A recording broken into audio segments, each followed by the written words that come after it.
Republican Senator Marco Rubio of Florida, the vice chair of the Senate Intelligence Committee. Senator Rubio, thank you for being here. Let's start with what happened in Russia. First of all, no doubt that this was ISIS-K. Yeah, I mean, they've claimed responsibility. They were warned this was going to happen. Now, ISIS-K, ISIS-Khorasan, is largely the Afghan wing of ISIS. It's reconstituted itself, as we warned would happen when we had this disastrous withdrawal from Afghanistan. One of the reasons why we didn't want to withdraw precipitously is because you gave them operating space to reorganize themselves and plan externally. And since that time, they've attacked inside of Afghanistan. They're responsible for the Abbey Gate, the loss of 13 Americans and service people right outside the gate of the airport. They conducted an attack inside of Iran not too long ago, and now this one in Russia. And they'll do it here in the homeland. And I think we should be very concerned, as the FBI director confirmed to me, that there is a trafficking network out there that specializes in moving people. They do it for profit, moving people and migrants around the world, including across our southern border, who have links to ISIS.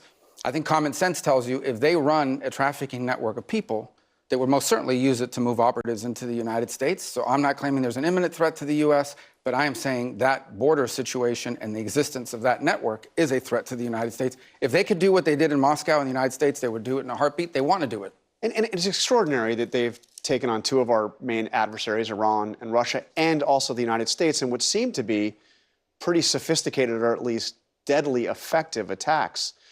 How concerned are you that they are kind of in the growth industry here? I mean, well, if you think back to the end of 2020 under the Trump administration, ISIS was basically out of business. I mean, they were down to less than 1,000 fighters or so forth.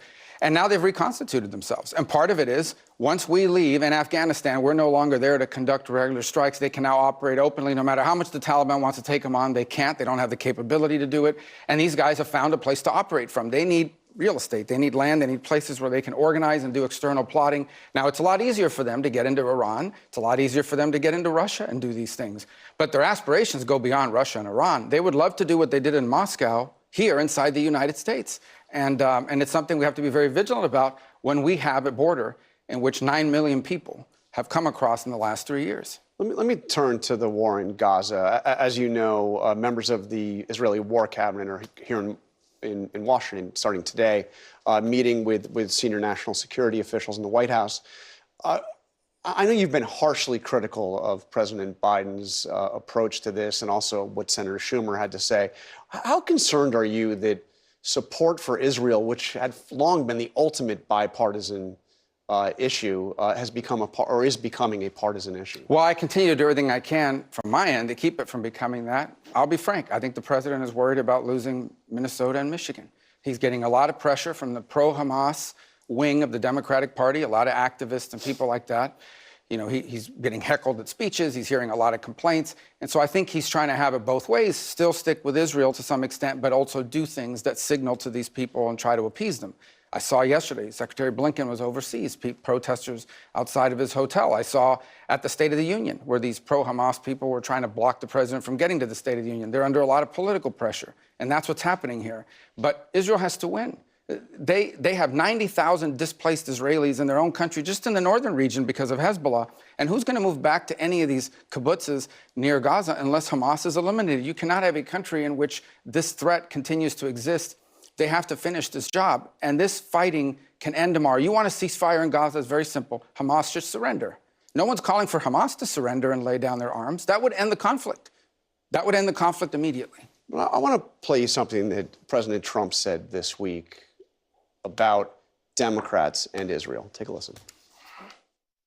Any Jewish person that votes for Democrats hates their religion. They hate everything about Israel, and they should be ashamed of themselves because Israel would be destroyed.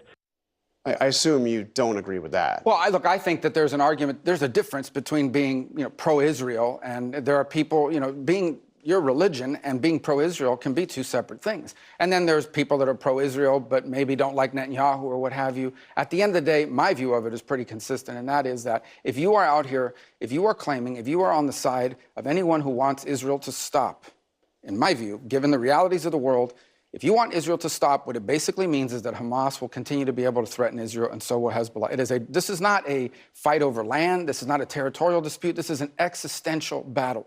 And anyone who doesn't understand that is frankly, whether they know it or not, an enemy of Israel, or at least on the side of what could lead to the destruction of the Jewish state. And that is something that I think is untenable. And I hope people will reconsider that are out there arguing that Israel should somehow stop at this point. I want to turn to politics. There was some reporting this week that you are possibly under consideration to be Donald Trump's running mate. I don't put a lot of stock in this reporting right now, or we're early. But you said it would be an honor to be offered a spot on his ticket. Really? Yeah, I think anyone who's offered the opportunity to serve this country as vice president should be honored by the opportunity to do it if you're in public service. I'm in the Senate because I want to serve the country. Being vice president is an important way to serve the country. But I've also been clear, I've never talked to Donald Trump. I've never talked to anybody on his team or family or inner circle about vice president. That's a decision he's going to make. He has plenty of really good people to pick from. I mean, the reason why I ask is, I mean, look what happened to the last guy. A mob stormed the Capitol, literally calling to hang Mike Pence. Listen, and Trump defended those chants of hanging Mike Pence. I will tell you this, that when Donald Trump was president of the United States, this country was safer, it was more prosperous. We had relations, for example, in a part of the world that I care about called the Western Hemisphere that were very strong. We had a lot of good things done there. I think the country and the world was a better place when he was president. And I would love to see him return to the White House in comparison to the guy who's there now, Joe Biden, who's been a disaster economically. Look at the world. Every single day we wake up to a new crisis, to a new conflict. Everything has gone on fire since the time Joe Biden took over. Afghanistan's gone down. Ukraine has been invaded. Now the Philippines and the Chinese are on the verge of something bad happening every single day, not to mention the threats to Taiwan. We have this blow-up in Haiti going on in our very own hemisphere. We wake up every single day, terrorist attacks, 9 million people across the border. I mean, that's what matters you're not to me. suggesting that's all happening because of Biden. Absolutely, I am. Absolutely, I'm suggesting it happening because of Biden. He's president, and his weakness and his... It's because of Biden that Russia invaded Ukraine? Absolutely. It's because of Biden that Haiti... Okay, absolutely. I mean, Putin is sitting there saying, these guys can't even stand up to the Taliban, and they have to fly people hanging off the wings of these airplanes. Now's the time to go. Trump's the one saying suggesting that there should be a deal that effectively gives Putin what he wants in Ukraine. But can we take a quick... Well, that's not true. What he has said is he wants the conflict to end, which is striking to me that why wouldn't people want peace? What I've said is there is going to be a negotiated... So Russia's not going to take all of Ukraine. And Ukraine's not going to push Russia back to where it was in 2014. I want Ukraine to have the upper hand in any negotiation. Can we take a quick trip down memory lane while we're talking about this? This was you in 2016. What we are dealing with here, my friends, is a con artist. He is a con artist. First of all, he runs on this idea that he is fighting for the little guy. But he has spent his entire career sticking it to the little guy. You all have friends that are thinking about voting for Donald Trump. Friends, do not let friends vote for con artists. Friends do not let friends vote for con artists. You know I could have gone on. I could have played more. Yeah, but so why didn't you play the clip of Kamala Harris basically insinuating that Joe Biden was a segregationist on the debate stage, and she's now his vice president? We play that, but let me ask you. Well, you didn't play it now. That was then. Well, that was then, but it was a campaign. Okay, but let me ask you right now, where we are right now. Donald Trump is making the case, and he's going to do it before the Supreme Court, that the President of the United States should have absolute immunity, should effectively be above the law for virtually anything that a president does while in office. You don't agree with that, do you? I don't. So I don't think that. Well, on the case of immunity, there's two separate issues here. One is, can the president do anything? Can he go out and basically, kill one of the members of his staff overnight inside the White House? Obviously, that's an absurd outcome, and that's a common crime. But I do think there's a legitimate issue here that we need to talk about writ large, especially after what we've seen the last 3 years, is do we want to live in a country where basically the opponents of a president can extort them, can have leverage over them during their entire presidency and say, don't worry, once you're out of office, we're going to prosecute you. We're going to come after you. We're going to charge you for this crime. Yeah, but he's saying absolute. He's saying absolute immunity. We'll see. This goes before the Supreme Court. Yeah, There's going to be oral arguments. As a guy that's supposed to run for president. He's not representing himself at the Supreme Court. Lawyers will make that argument. But we're living in a country now where basically, if you're president, now you have to think to yourself, I got to be careful what I do as president. Not even legal or illegal, even on policy, because if I upset the wrong people, as soon as I leave, you should be careful not to break the laws. Well, but you look at these prosecutions that are coming about. You've got this lady, clear partisan in New York, who's basically prosecuting the president over loans, something that's never been done to anybody before. The banks, who are supposedly the victims of what they claim, are all saying, we don't even rely on what the president's statements are. We do our own internal investigation to see if the properties are worth what they're worth. Okay. And you've got a judgment on them. That's just one example of trying to bankrupt them and jail them. But give me this. You don't think that the people that attacked the Capitol are